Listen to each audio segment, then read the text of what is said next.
what would be the headline for Imran Khan's latest speech, which he actually packed off or passed off as an address to the nation? It wasn't. It was basically a campaign speech delivered from his office with the flags, formal flags of his country, etc., behind him. Now, a possible headline for this, I would suggest, would be Me, Imran Khan, and my discontents with America, because a lot of this was critical of America, attacking America in one place, naming it, but generally saying that this is a foreign power which wants me out. And then he gives his many reasons. And where is the inspiration for that headline came from? Let me also get that clear. Remember the celebrated book by famous economist, Nobel laureate Joseph Stiglitz, Globalization and its Discontent. So some of Stiglitz's critics, noted economists themselves, they said the book should have been actually called Joseph Stiglitz and his discontents with IMF, because he had worked at IMF. Now, similarly, here is Imran Khan, who has actually quoted America. Just the other day, he was meeting Donald Trump, sounding buddy, and he thought Trump understood what was going on, and he was making this big pitch against India. And that was just after his long speech at the UN General Assembly, which in his view, or in the way he structured it, was a big, spirited, rousing defense of Islam and criticism of Islamophobia. And in fact, blaming critics of Islam even for many of the excesses that are carried out, acts of terrorism that are carried out in the name of Islam. At that point, he had no issue being such buddies with America, but right now, he thinks America is behind all his problems. Now, this speech, if I were to analyze the full 42 minutes, 35 seconds, I can divide it into three sections. One is, I would say, about 25 minutes out of 42.35, he's talking about himself, how great I am, how self-made I am, how I never needed this job of the Prime Minister, how I never needed to be politician. I have the money, I had the fame, I had the lifestyle, everybody knew me, I knew everybody. And he's made some fame for himself lately by saying, I know more about India than anybody does. I know more about Kazakhstan than anybody does. That's been his favorite line, whichever country he goes to. And he's used some of those lines in this speech as well. So a lot of it is about how great I am. And he says, look at other people. Koi parchi leke leader ban gaya. That means somebody was made a leader by the army. Koi inherit kiya, uska maa baap kuch the. So a lot of the politicians in this subcontinent are from political families. So he says, I had none of that. And then he also says, कोई आदमी general Jilani के घर में सरिये लगा के बन गया. Now that is a reference that veterans of the Pakistan beat will figure out. The story goes that a young Nawaz Sharif was spotted as a likely promising politician in Zia's times when his father had got the contract for building the house of Lieutenant General Jilani, who was Corps Commander Lahore. And to build the house, he would send his sons, particularly Nawaz Sharif, the older son, to help out with constructions. And they also had a small steel foundry business, which later became Pakistan's biggest steel producer. So that is a crack at Nawaz Sharif, that he was going to fix sariyas in General Jilani's house. And General Jilani noticed him and recommended him to Ziaul Haq, possibly as a promising politician in his scheme of party-less democracy. And that's how he became Chief Minister of Pakistan's Punjab. So he, in a way, takes a crack at both, not just Nawaz Sharif, but also the Pakistani army there. That also tells you that he's at odds at this point, not just with America, but also with Pakistani army. And that comes out in a couple more places as he goes along.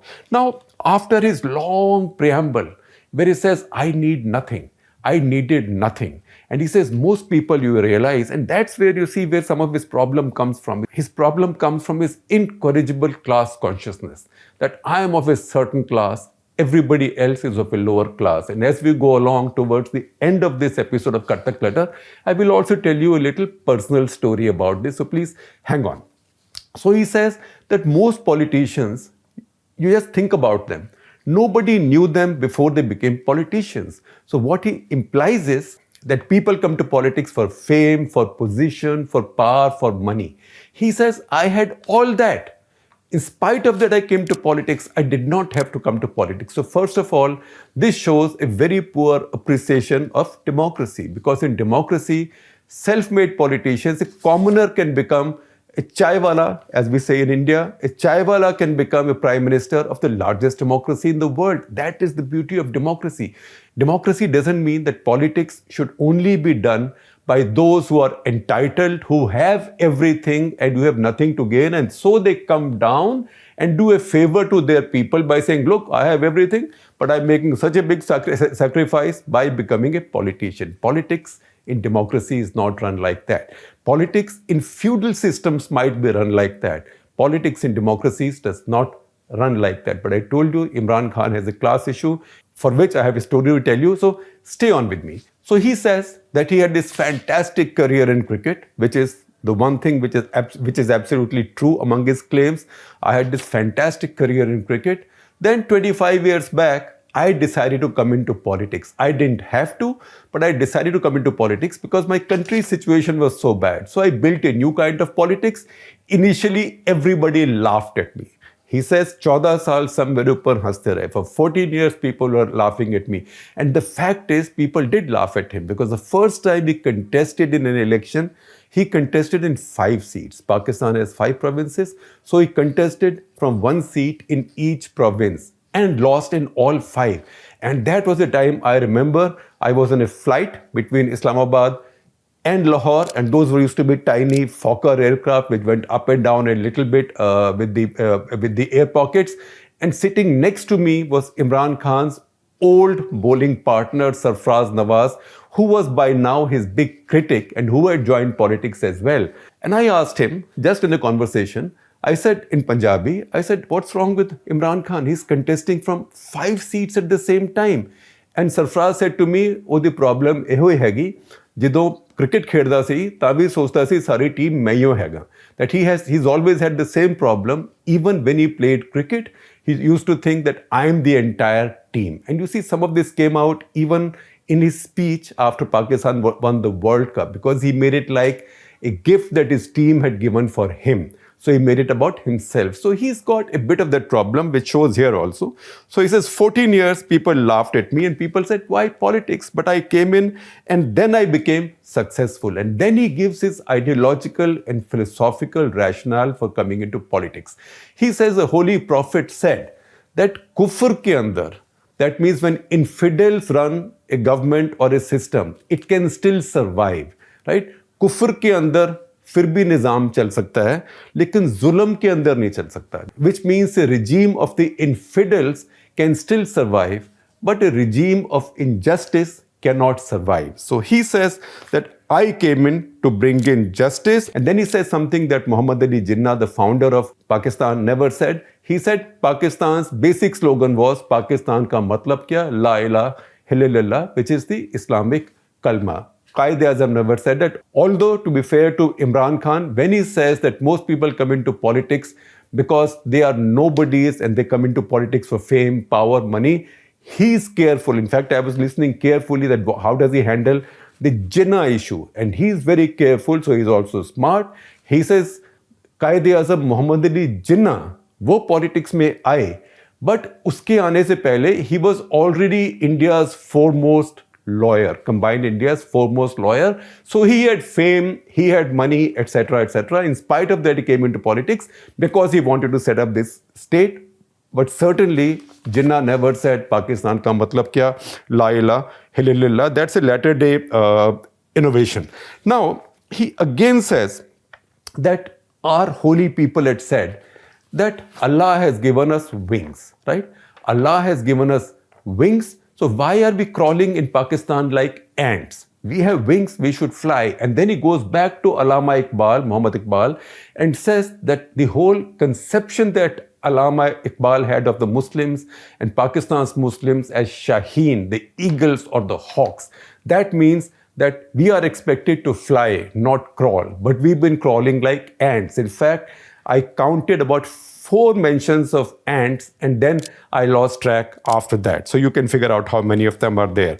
Then he says that there was a time when Pakistan was a model state in the Islamic world. In fact, across Middle East and Southeastern Asia also. He says Malaysia's prince was in school with him. I don't know whether he was or not, but he says so. He says princes of the Middle East, Arab countries used to come to Pakistan to study. Pakistan was a model state. And then Pakistan got humiliated because Pakistan made many mistakes.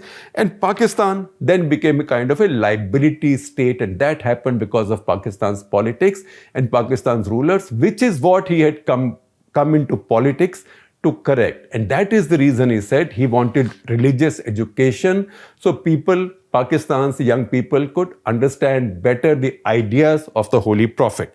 Then he goes on with his usual vain stuff. In fact, I will also share with you another article I had written from Pakistan while covering Pakistan elections. You know that series I write, Writings on the Wall. So I've done one of a set of writings from Pakistan in that series.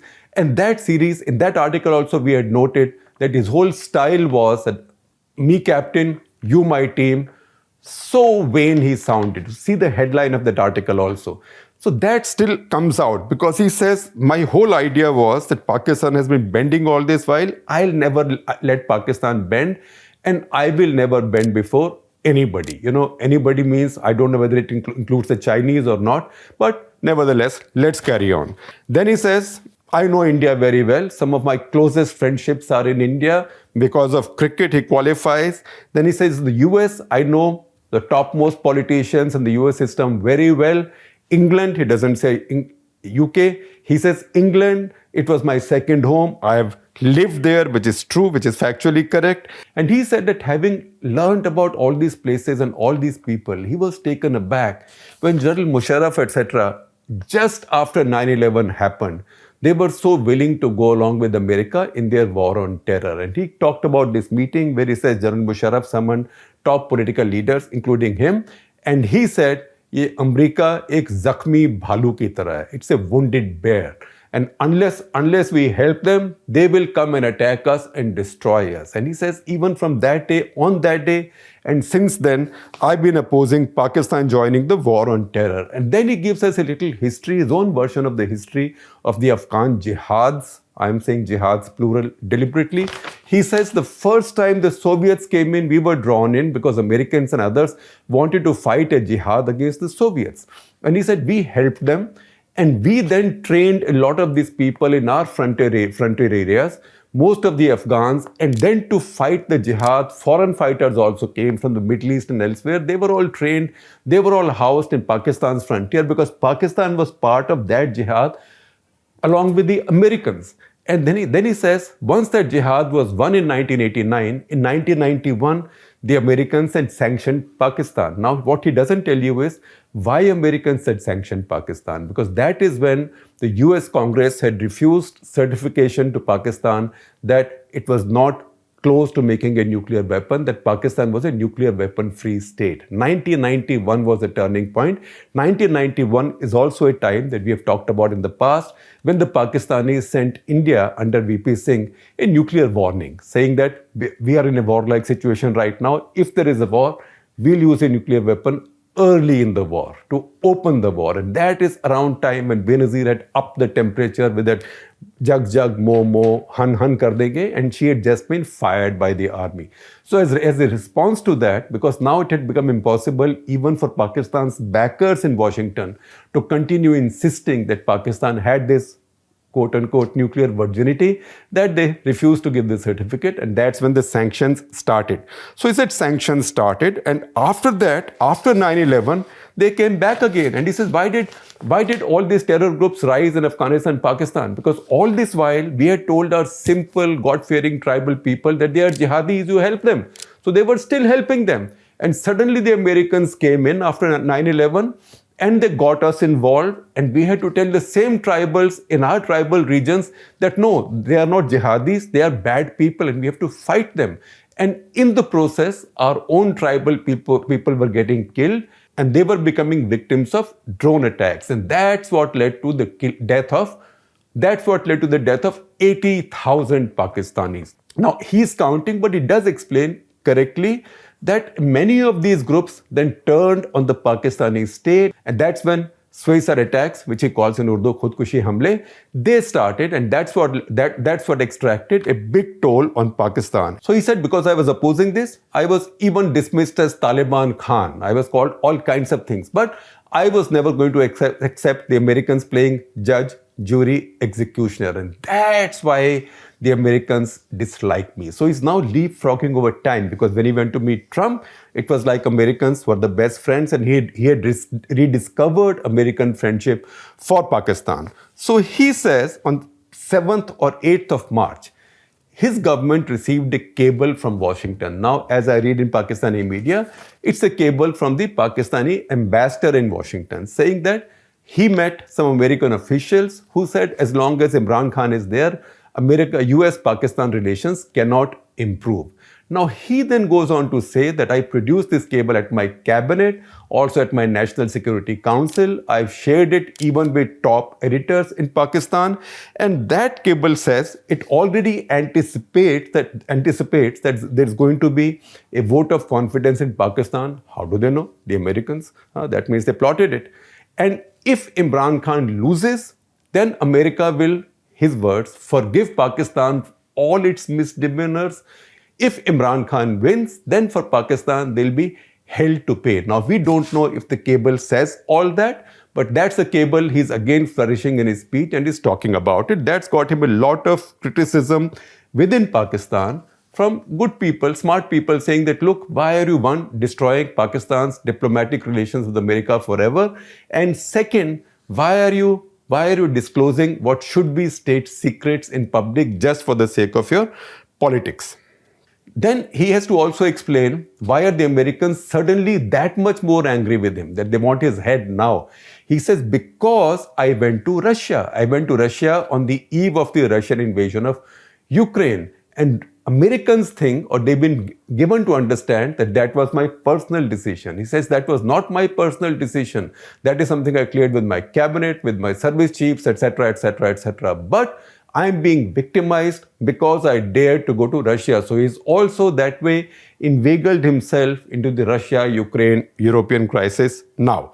Once he's done with America, he turns on his opponents. That is the three stooges as he describes them: Nawaz Sharif, Shahbaz Sharif, and Bilawal Zardari. Bilawal Zardari or Rasmi Zardari, if you want, you can add Nawaz Sharif, Shahbaz Sharif and make it one.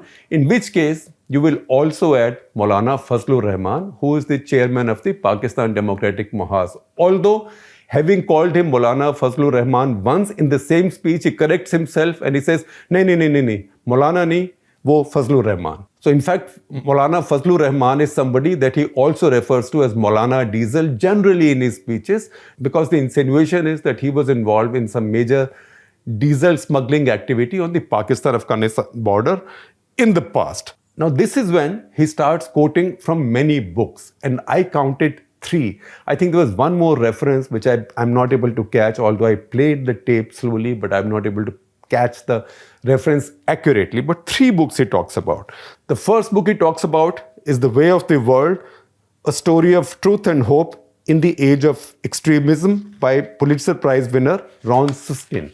In that book, on page 92, in fact, the reference is I checked.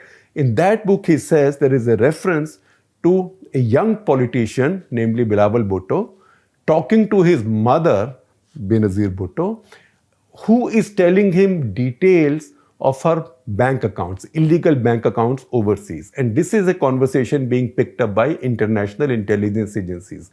So he says, all my opponents are people that foreign intelligence agencies know everything about.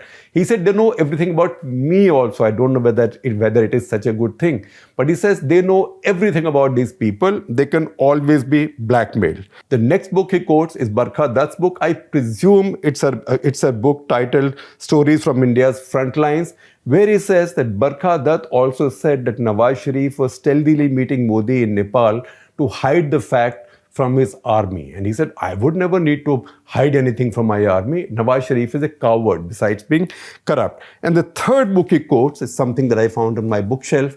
That is Bob Woodward's book, Obama's Wars, in which he says, Bob Woodward quotes Zardari as saying that I don't care how many people die in drone attacks in Pakistan. And he says that's when this is being said by somebody under whose reign 400 drone attacks took place in Pakistan.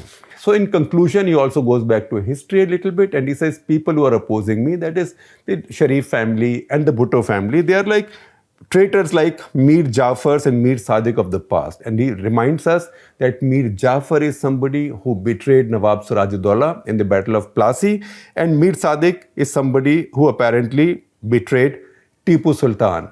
Just a little factoid, something that I'd mentioned the other day. Great-grandson of Mir Jafar was actually Pakistan's Governor General and a top leader, that is Major General Iskandar Mirza. So I promise to tell you a story in conclusion of this episode of Cut the Clutter. So this is a story about an interview that I had with Imran Khan in 1993. In the winter of 1993, when I was spending some time in London as a research associate with the International Institute for Strategic Studies, I figured that Imran Khan was in London. I'd known him a little bit earlier, just from covering a little bit of cricket once in a while and being a cricket fan. And that is when a book had come out, and I find it on my bookshelf. And this is a book by Ivor Tennant, who is a British English cricket writer. And this book is a biography of Imran Khan, like an authorized biography.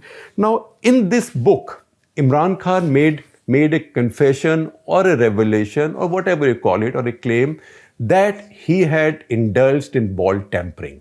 And he said, what's the big deal about ball tampering? Only when non-white countries are doing ball tampering, only when non-white countries have fast bowlers. So Pakistan had Imran, Waqar Yunus, Wasim Akram, even Sarfraz Nawaz before that just because we've got fast bowlers, the white countries are complaining.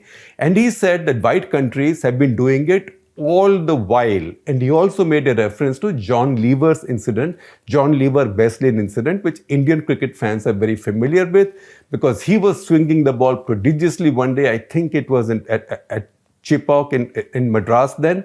And Bishan Bedi, the Indian captain, had protested, but nobody listened to him. If anything, Bishan Bedi was victimized for it. And he says when white people were doing it, there was no problem. Now that we've learned to do it, they are complaining. So that had hit headlines. So I went to him for an interview. Now in that interview, it was a very nice interview. And you can see that interview. I'm sharing a link with you. You will also see a screenshot from India Today. In that interview, he said, look, nobody has a problem with me.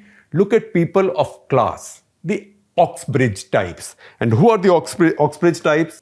He said, Mike Brearley, Tony Lewis, Christopher Martin Jenkins, who was a great commentator and writer, Derek Pringle. These are Oxbridge people. They are people of class. They have no problem with me. They understand where I'm coming from. Who has problem with me? It is people like Ian Botham, Alan Lamb, Fred Truman. These are the below stairs types. I, at that point of time, was innocent to what below stairs type means in the English discourse. So the interview got published, and Alan Lamb and Ian Botham both sued Imran Khan for libel in London. Now, the libel law in Britain is very, very, very tough. And he was sued because they said he's called us below stairs class. And that's when I figured out what below stairs class in English discourse is. So in older times, when rich British people, rich English people had people who did their cleaning up, who did their cooking, who did their household chores, they slept in that little place under their stairs. You see a typical British house with a staircase. So they slept below the stairs. That's why those domestic workers were called the below stairs class. Niche aadmi hai. So he used that expression about those two. Now, there is a long story that followed, which I will not tell you in full. I wrote about it, so I'll share that link with you. Basically, both of them wanted me to come and testify in the court, in the libel court in London, saying that Imran Khan had actually said it. Imran Khan and his wife then, Jemima Goldsmith, they both called me, pleading with me to also go to London and appear in the same court and say that I had misquoted him, which obviously I had not. So we decided at India Today, where we had published that interview, that we will take an institutional view. We will not go to the court as any side's witness. But if the court summons us, we will go there and we will tell the truth, and we'll turn over the tape of the interview and the transcript of the interview to the court. So all I did was, it was a tiny tape, one of those matchbox size or half matchbox size tapes. I put it in an envelope along with the transcript and handed it over to Arun Puri to be in the editor's custody, and that remained there. So I never went for that court hearing. Now, just in case you are curious, Imran Khan did win the case. I never appeared as a witness from any side because we said we'll not be any side's witness. And many years later, when mischievously at a cricket reception after IPL had started, somebody dragged me to meet these two gentlemen who I'd idolized also as cricketers, Ian Botham and Alan Lamb, and said, look, he's the guy who did that interview. And they both cursed me. Of course, they cursed me in a good-hearted way, saying, if only you had come, we would have won so much money from Imran and given half of it to you. That was a joke, but I just thought I'd let you know, because what this story tells us is Imran Khan's deep class consciousness, that I am the Oxbridge type. I am the upper class. Those who come from the same class understand me. All those who don't understand me are chota people, below stairs class people. And that is a very good study into his mind.